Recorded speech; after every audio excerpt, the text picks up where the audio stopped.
A brand new £1 million battery-powered locomotive that weighs a massive 80 tons.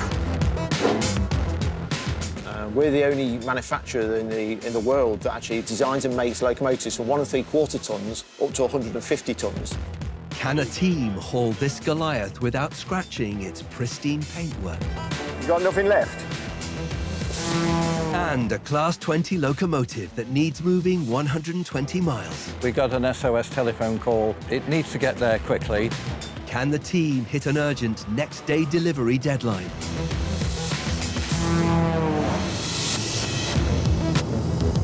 These teams must battle rush hour traffic, terrifyingly tight turns, Can you change your lock and go back a bit?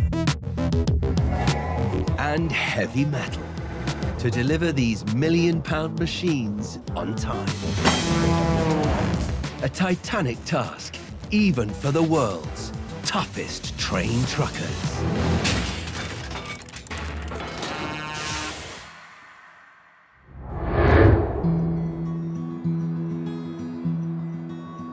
The banks of an 18th century reservoir in Staffordshire are home to the Chasewater Railway and their collection of vintage locomotives. This museum houses a vast array of railway memorabilia. It includes a collection of steam and diesel industrial locomotives and Victorian rolling stock. The Chasewater Railway is a heritage railway. We run heritage steam and heritage diesel, mainly on a Saturday and Sunday. We run for 2 miles that way and 2 miles back. On average, on a good year, we can move 65, 70,000 people. Got about 10 steam locos on site. The 2-mile track was originally designed by the National Coal Board as part of a nationwide network to service the local coal mines and workers, but fell idle when the mines closed. As well as being a tourist attraction, the facilities here also serve a more practical purpose. The brand new engines are tested here because it means that they're off the national network, they get free rein to do their testing, and we're able to offer great facilities for that. Testing's great because it does help us bringing in a bit of money, especially being a charity. And then on top of that, it helps raise the profile of the railway, hopefully bringing in more visitors in the future. The engineering team at Chasewater Railway is gearing up to put a brand new locomotive through a rigorous testing regime. It's an engine that symbolises the very future of railway engines, the CBD-8T battery-powered locomotive.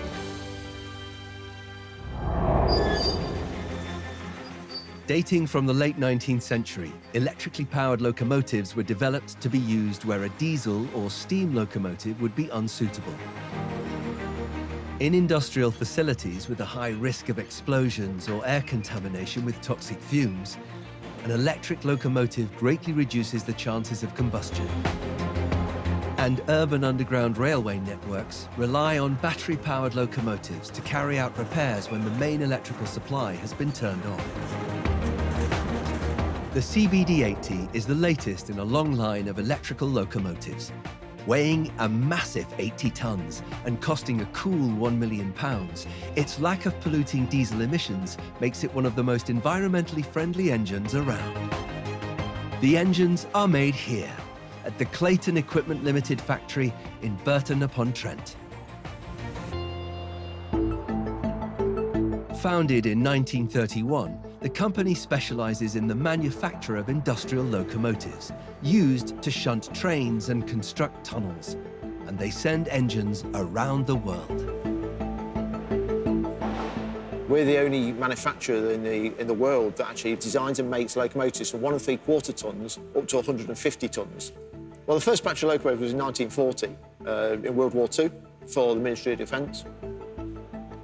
It's gone full circle because the latest emissions requirements have pushed diesel out, and people are looking for low maintenance, zero emission, low cost solutions.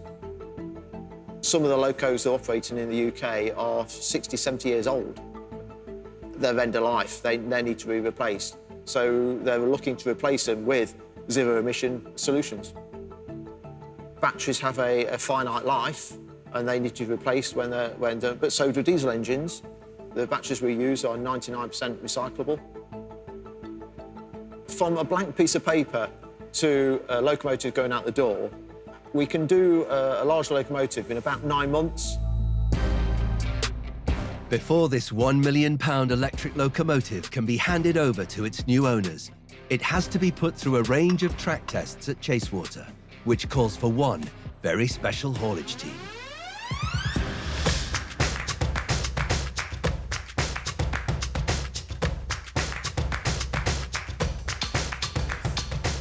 Family-run firm Allaley's Heavy Haulage are experts at the challenging task of moving heavyweight railway locomotives. Founded in the 1950s by Maurice Allaley, the business has grown from a small agricultural mover to become one of the trusted names in the heavy haulage industry. We can move anything. Massive abnormal loads, enormous steel girders, and super long lengths of pipe, as well as locomotives of all shapes and sizes, are all in a day's work for this team. Moving trains is a very specialist industry, and we're one of the few companies within the UK that can actually move these big trains and locomotives. Nobody expects to see a loco on the back of a lorry. There's never a day when you see it where it's not impressive. And today, the crew need to be at the very top of their game. No problem. The team need to haul the CBD-8T battery-powered locomotive 20 miles from the factory to the Chasewater Railway in Staffordshire. Whilst it's not the longest journey they've ever undertaken and is mainly on major roads, as they near the finish line, there is an obstacle that will take all their skill and experience to overcome. As they approach the museum site, they must take a sharp right-hand turn onto a narrow dirt track. Once there, the locomotive will undergo many tests before being handed over to its new owners. It's Friday morning. At the wheel today is one of Allaley's most experienced drivers, Ian Baglady, and the first challenge is to carefully navigate the 21-metre trailer into the factory's yard. Assisting Ian in this tricky operation, Luke Beeman. Come in and hold it there, mate. Whoa. As Ian carefully lines up the truck, Luke uses remote control to steer the rear axles. You need to be further over your side, really. I'm struggling to get in here now. With 6 fixed axles, this manoeuvre would be impossible. You only got a bit of room, keep coming in and hold it there. But for Luke and Ian, it's job done. To load the locomotive onto the trailer, the team must build a ramp down to the ground. The rails must line up exactly. Any slight misalignment could cause the locomotive to derail, with disastrous results. Forwards, let's go for it, move it. The team carefully inch the engine out of the factory. You go back there, Luke. When I say stop, stop him. £1 million worth of brand new locomotive slowly drives up onto the trailer. There's no room for error, and it's not a job for the faint-hearted. He'll tell you to stop. Okay. The engine must leave the factory in unspoilt showroom condition. Ian keeps a close eye on the pristine paintwork, whilst the operator in the locomotive keeps a very steady hand on the power.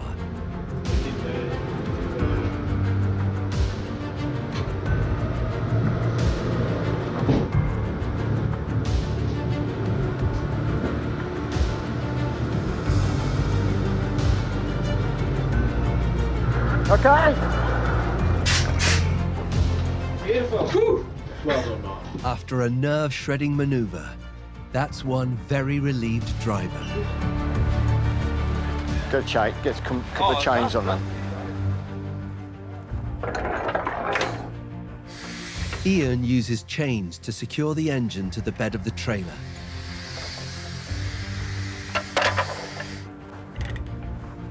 These machines were not designed to be transported by road, so any unexpected movement on the journey could damage the internal electrical systems. With third man Chris in the all-important escort vehicle, it's time for Ian and Luke to set off for Chasewater. Here we go, Chris. Yeah, I've got you right.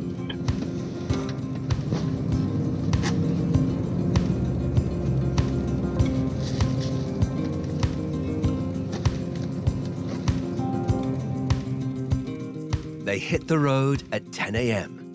It may not be the longest of journeys, but the early start for Luke is taking its toll.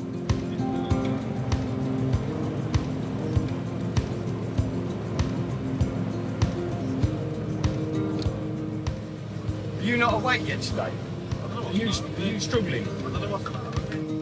The 20-mile journey from Burton to Chasewater in Brownhill, Staffordshire, is mainly along dual carriageways and takes less than an hour.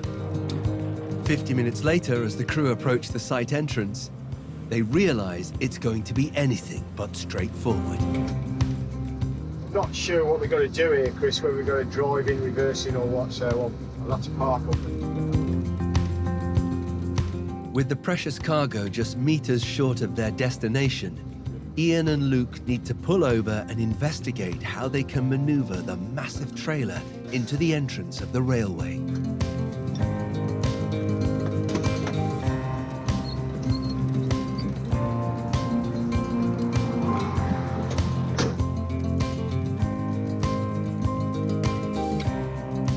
Turning across a busy main road onto the uneven, narrow, muddy lane will test Ian and the team to the limit. So far, the team has had a smooth 20-mile journey from Burton-upon-Trent to the drop-off point, but they now face a very sharp right-hand turn. It's going to be very tight. Taking the 21-meter-long trailer across the main road down an uneven track isn't going to be easy.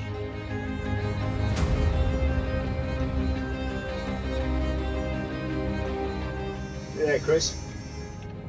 Yes, eh? Yeah, we're going to come backwards, mate. We're going to drive in. I don't know whether it's going to be easy to drive in from this side or the other side. Well, I'll come back then. Yeah, go on there, you're all right. To navigate this turn, the team must make full use of the trailer's independently steerable rear axles. They must turn all the wheels, left, right, then left again, to navigate the engine through this challenging cornering. As Ian gently inches forward up the track, the wheels of the trailer swing round, steered by the remote control unit at the rear. Each set of axles now independently turning, moving the trailer through 90 nerve-tensing degrees. Keep going, mate. You're clear. Until the trailer is perfectly lined up behind the cab. They progress down the bumpy lane at a snail's pace. But as they near the end of the lane, they run into trouble.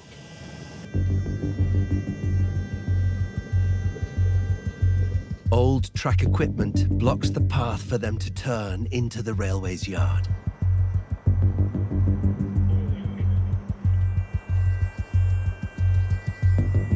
Can you change your lock and go back a bit? Even with the 6 steerable rear axles, the trailer is going nowhere.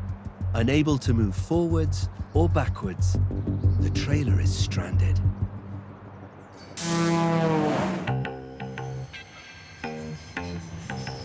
"35 miles northeast, in a rail yard at the edge of Derby Mainline Station, is another unique engine that needs transporting across the country.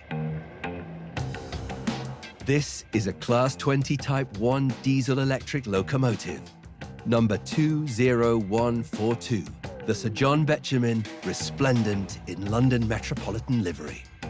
This class of locomotive was first introduced to service in 1957.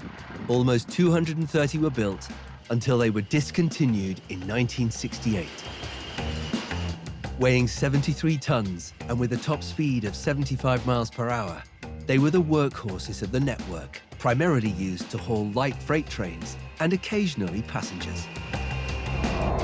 And this beautiful locomotive is headed to one of the UK's most stunning heritage lines, the North Yorkshire Moors Railway. Based out of Pickering Railway Station, the North York Moors Railway employs over 100 full-time staff. The team keep their mix of heritage steam and diesel engines running a daily service for most of the year.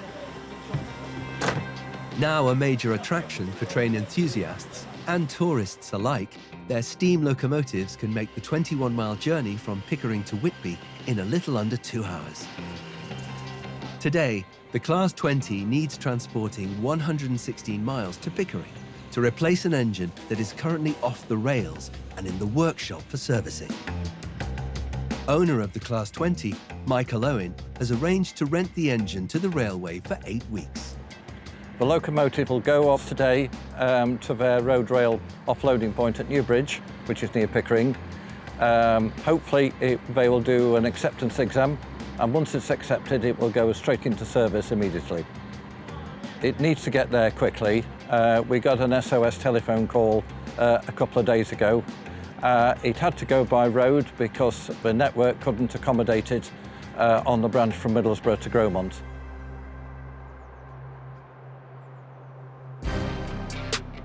Trusted with the job of moving this 73-ton loco today is Rick, who has been one of Allalee's top drivers for 4 years. It should take us about 3.5 hours, I think, maybe 4. It all depends on traffic, you know. Yeah, we just need to get there tonight, really, and then I can hopefully either tip tonight or tip in the morning, and then I can get back tomorrow, back to my house and for a round of golf. Helping Rick today is one of the company's newest recruits, escort driver Harry. There's a lot to learn. We're just trying to teach him slowly. Rick needs to truck the locomotive 116 miles north from Derby to picturesque Pickering on the North York Moors. While the route is mainly along major roads, the abnormal sized load means he won't be able to travel during rush hour. To add to the pressure, the engine must arrive tonight. It's 10 a.m. But with a heritage railway in desperate need of a Class 20 to keep their schedules on the rails, and over 100 miles of English countryside between them, there's no sign of Rick or his heavy haulage truck in the yard at Derby to make this critical pickup.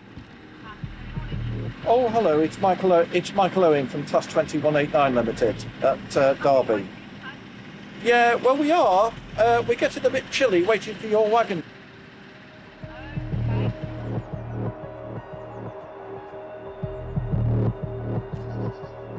There are strict rules about the length of breaks between trucking shifts, meaning Rick has had to have an enforced 11 hours away from the wheel before he starts this pickup. Okay, so it's between 12 and 1 now? I think between 12 and 1 is realistic, yeah. Okay. It's about 90 minutes from here. Yes, it is. So between 12 and 1 is absolutely. Okay. Okay. Thanks, Jamie. Okay, thanks, Michael. Thank you. Thanks. Cheers. Bye-bye. Bye. Disappointing. It takes great skill to load and unload a hefty historic engine like this. If the team leave it too late, they'll be forced to deliver and offload it in the dark, which will make the challenge even more complex. Well, they say the schedule will be adhered to, but they will tip it tonight or in the morning. So we're going to have a cup of tea.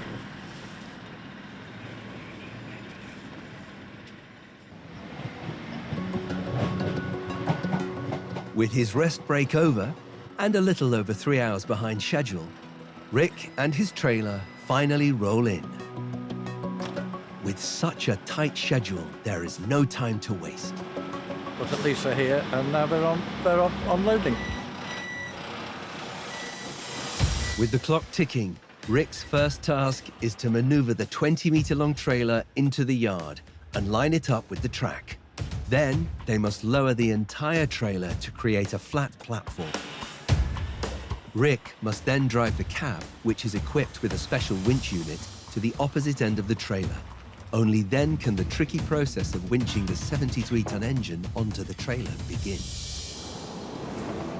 With the trailer lowered, Rick must lay down temporary tracks to line up with the rails that the Class 20 is currently rolling on.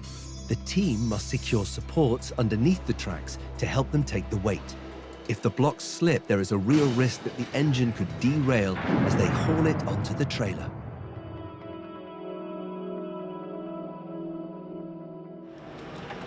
Under Rick's watchful eye, Harry slowly winches the engine up the ramp, into place on the trailer. Right, hold it there a sec, Harry. Harry may be learning on the job, but he still has the vital task of ensuring the engine stops in exactly the right spot.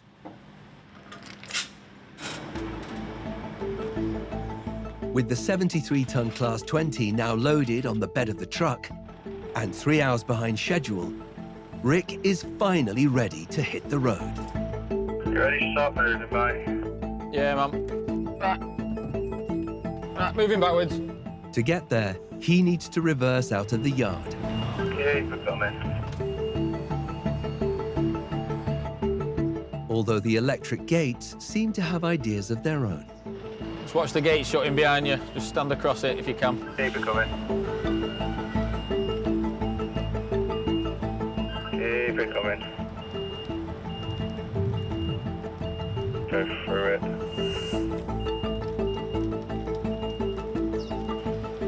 Keep it coming. There's just one final check from Rick to make sure that the engine is securely chained to the truck. Yeah, ready to go now. Ready to head off. We'll get going and see how far we get before rush, and then after that we'll get in there. I don't think we'll get tipped tonight, but we'll probably get tipped in the morning first thing. They're finally on the road.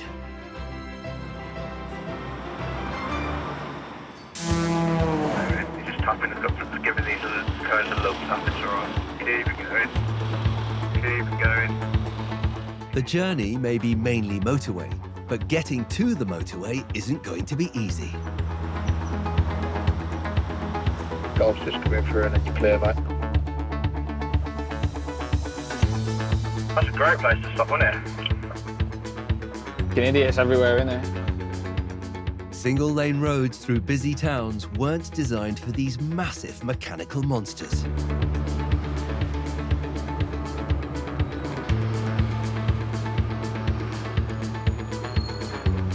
Oh, mate, you're alright, keep going. Oh, the car stopped in front of me. No worries, just trying to get past you. Yeah, it's fine. The team may be on a deadline, but that doesn't mean the essentials take second place. I'm getting hungry, are you? Yeah, I've got a sandwich with me, so I might have to have that in a minute. Did the missus make it for you? No, I bought it from the shop. She wouldn't make me a sandwich. They pick up the pace on the motorway, but the late collection of the engine from the yard has put a massive dent in their already tight schedule. Do you reckon we'll be unloading tonight or not? We could at least probably set up tonight, but probably have to wait till the morning to unload it. Yeah, not a problem. 2 hours into the journey, Rick has to make a crucial call to check about tonight's delivery at the North York Moors Railway Depot. Hello? Hiya, Martin, it's Rick from Allerley's. Yeah? How you doing? Yeah, not so bad. Good. Right, we're on our way up with this Class 20. Yeah? I mean, we're not going to be able to turn around in that quarry, are we? No. So you can back in through the gate and, get clear of the road, and that's it until I move things. All right. You'll see in the morning, or whenever you get here, because we really are pulling up and stuff like. The rail yard in Pickering is jammed full of locomotives that cannot be moved to make space for the Class 20 delivery today. All right, I was hoping to try. I'm playing golf at just after dinner. You see, I was hoping to try and get tips and gone as early as I can. Right, okay. Well, we'll sort it anyway. We'll sort something. Yeah. Well, what I aim to do as soon as I get there, I'll pull enough wagons out so you can get in. Yeah. And you can start sort of setting up, and then we'll get rid of one of the steam engines, which goes at 8:30, and then by the time they've had a shuffle round, you'll be set up and we'll get your loco off, hopefully. Right. Okay. No worries then. Yep. No worries. All right. Cheers, Martin. Yep. Right then. Unable to offload the Class 20 tonight will cost Rick a night at home. And tomorrow they'll have to move a yard full of rolling stock just to get the trailer in. But there is one positive. There is a good kebab shop in the town centre, so we're all right. The Friday night rush hour traffic and some punishing hills could still make it a late dinner for Rick and his team tonight.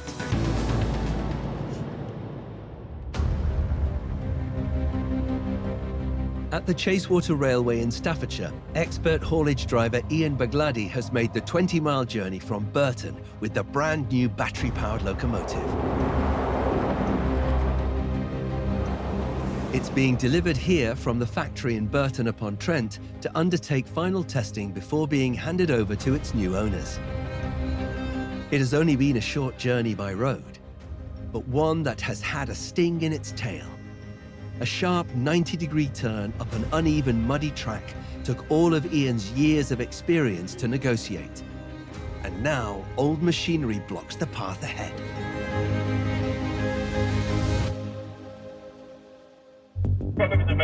Back here. You got nothing left? I'll have to pin a wheel up then. With the rear wheels at full lock, and now with no way forward, the engine is in limbo. The only way past the old machinery is by turning the truck hard to the left. Rick knows this will force the trailer sideways, and with this heavy load, it won't budge. But Rick has a secret weapon up his sleeve. Using a hydraulic mechanism, he can lift and lower any of the axles on the trailer. He plans to lift axle number 1 a couple of inches. To reduce friction with the road, he hopes that with less resistance to overcome, the truck can finally power through the last turn into the yard. Just kick that out, that back end over a bit more into the dirt. Should just miss that, hopefully.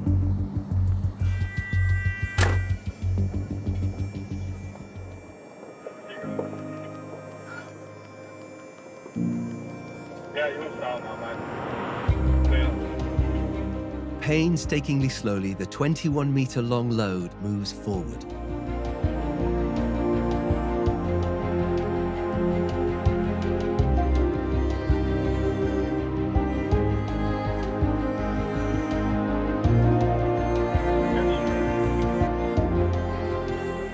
With the truck now on site, they must line the trailer up with the tracks and prepare to offload this giant.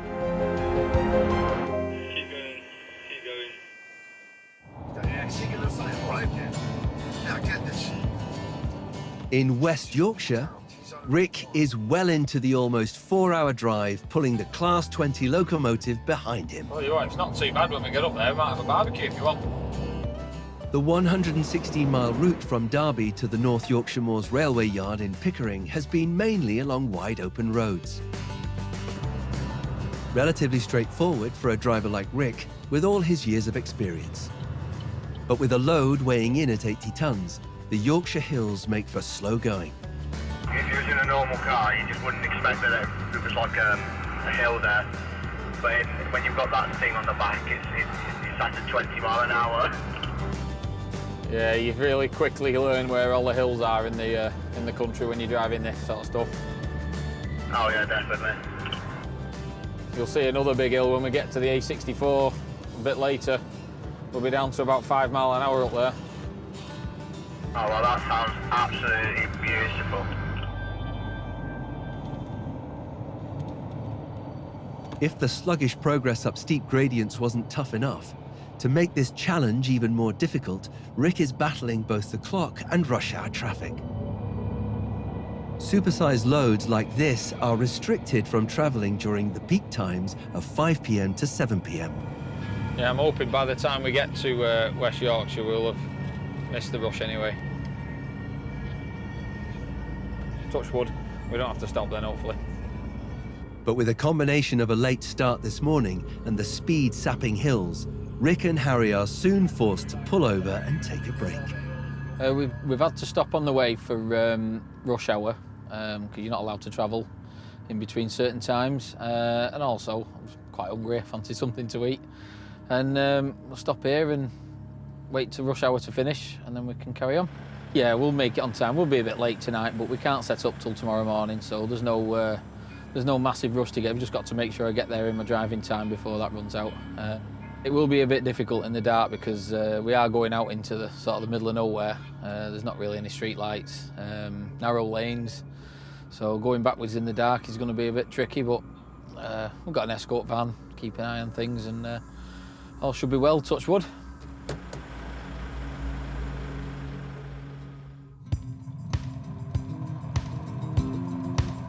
At the Chasewater Railway Museum, driver Ian Bagladi is gearing up to unload the 80-ton battery-powered locomotive.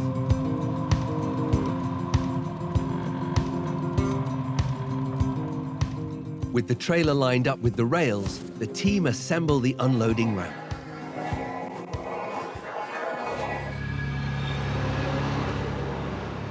The team must position the ramp at precisely the right angle. If the front of the ramp is too steep, the front of the engine could hit the rails and become damaged. Okay, yeah? Go on then. With the ramp in place, Ian's second-in-command, Luke, releases the winch to slowly let the engine down. It may only be moving at a snail's pace, but Ian isn't taking any chances. It's a wedge just in case anything goes wrong and I want to stop it. I can just put it under the wheel and stop the train then.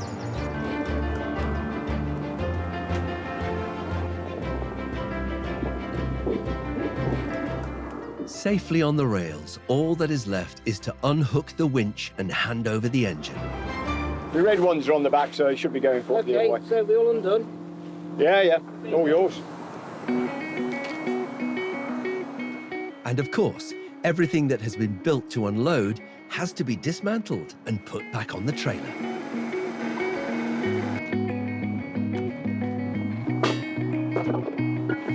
Tea break. Some diamond jack, bought us a brew. Only a 20-mile trek to get back to the yard. It should be a nice early finish for Ian and Luke.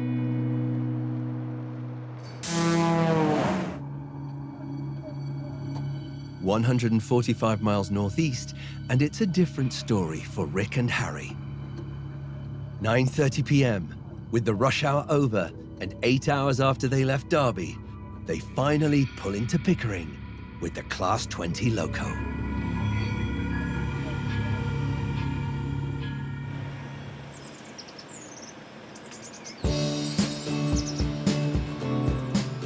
It's early morning in Pickering at the North Yorkshire Moors Railway Depot.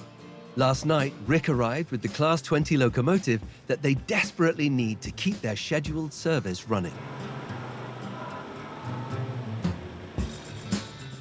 We got here last night, quite late on, after we reversed up the road from the village, parked up and went to sleep, and now we're up again, and we're gonna back onto the line once they've moved a few bit of the rolling stock about, so it gives us a bit of room, and then we're gonna unload it.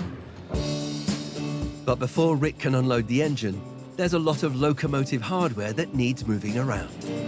It's a bit of a jigsaw puzzle. They've got to shift a few things about and shift the points and move them over to different roads, they call them, so we can get on and tip. With everything finally cleared from the line that the Class 20 needs to run on, Ready when you are, man. Right, moving backwards. the long-awaited offload can begin.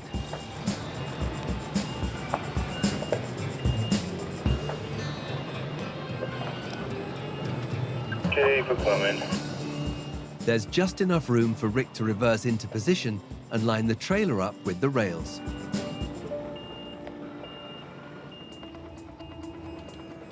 How far back are you going? Well, sort of as far back as we can almost, to be honest with you. It's a straight line if we go further back. Yeah, no worries, mate. Harry guides Rick slowly into position. Keep it moving. The rails on the trailer must line up exactly with the tracks on the ground.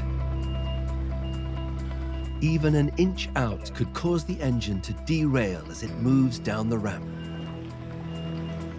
Harry guides Rick to the drop zone.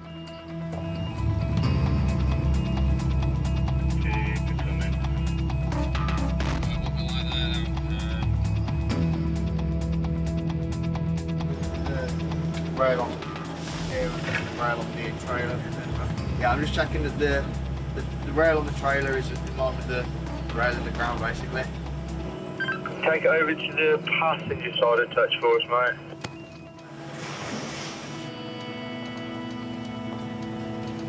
Hold it there. Touch more over, mate.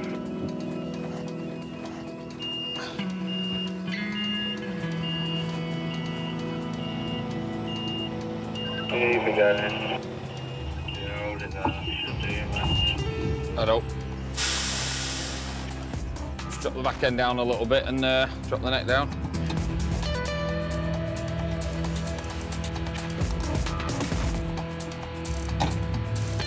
Harry lowers the trailer.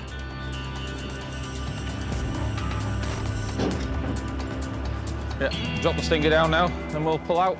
And disconnects the hydraulics.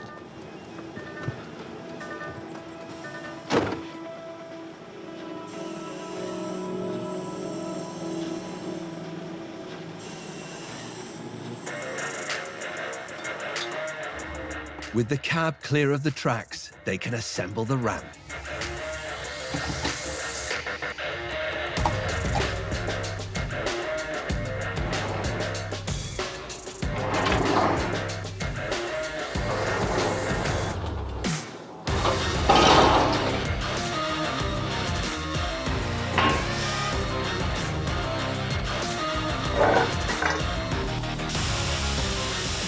Martin can get the shunter and a couple of barrier wagons and attach up to it and pull it away.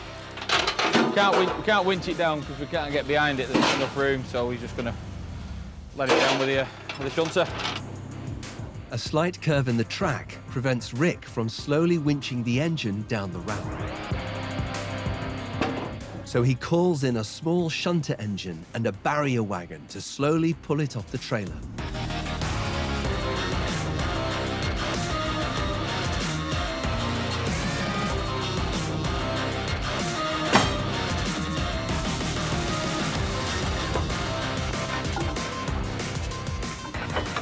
Oh, I don't think we'll reach.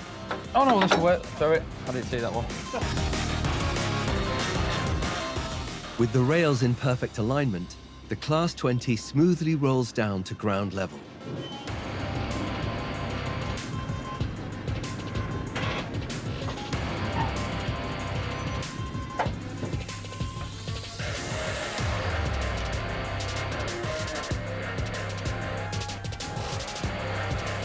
Watch that there. Boring is good. It means it all went smoothly. Right, pack the ramp away now. It may not have been the most exciting Saturday morning for Rick and Harry, but for the North Yorkshire Moors Railway, the Class 20 they so desperately needed has arrived all in one piece and ready for service. Mission accomplished.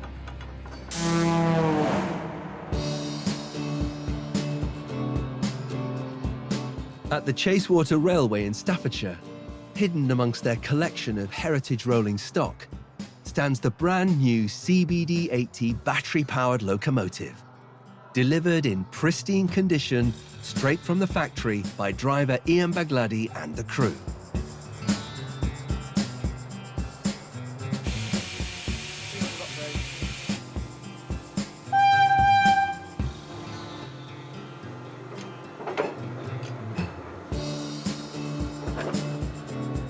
Like many of the new and restored engines here, it will spend several weeks undergoing rigorous tests before being handed over to its new owners.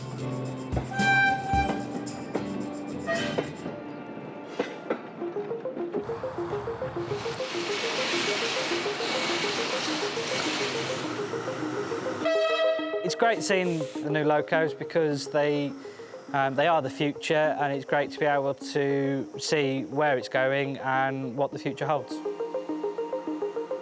We are type testing, which includes brakes, suspension, control, drivability, remote control, all the whole systems to make sure the loco works as intended.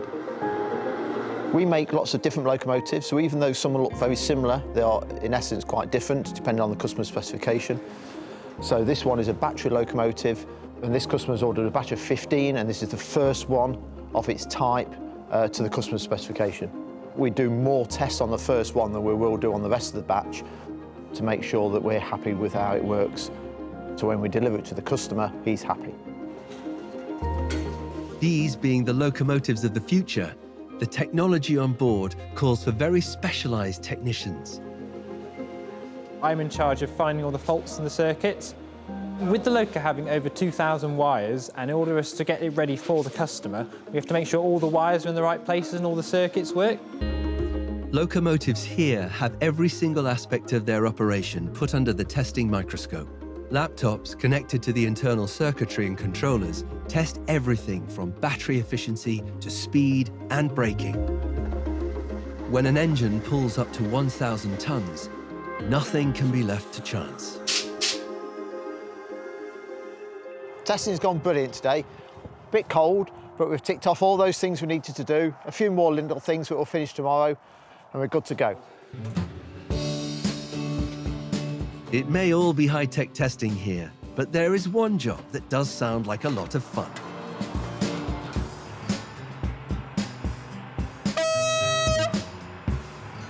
I'm just checking the sound level of the horn to make sure that it's loud enough for the standard.